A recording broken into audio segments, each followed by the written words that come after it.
Hello বন্ধুরা, বাইরে আজকে প্রচণ্ড গরম, প্রায় 38 ডিগ্রি। তাই ভাবলাম একটা ডিম নিয়ে ছাদে রাখলে কি ডিম পোচ হবে, চলো ট্রাই করা যাক। তাই একটা প্যান নিয়ে তাতে কিছুটা তেল দিয়ে ছাদের মধ্যে একটা ডিম ফাটিয়ে রেখে আমি চলে এলাম। এই দেখো, এত রোদ্রের মাঝখানে আমি ছাদের মধ্যে গিয়ে প্যানের মধ্যে ডিমটা ফাটিয়ে রেখে চলে এসেছি। আর সাথে দিয়ে দিয়েছিলাম একটা ঢাকনা, কারণ না চাপা দিলে তো আবার খাওয়া যাবে না পরে। আর এখন ঘড়িতে বাজে 12:30, আর এখন বাজে 4:30। এবার গিয়ে খুলে দেখবো যে সত্যিই কি ডিম পোচ হয়েছে এই টেম্পারেচারে। চলো তাহলে দেখা যাক। এই দেখো, যেমন রেখে গিয়েছিলাম তেমনই আছে।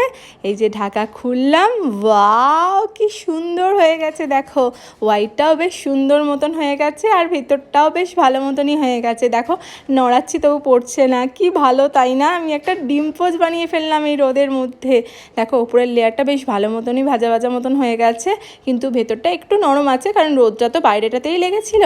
আমি তো ডিম পোচ বানিয়ে ফেললাম। তোমরা কিন্তু বাড়িতে অবশ্যই ট্রাই করো।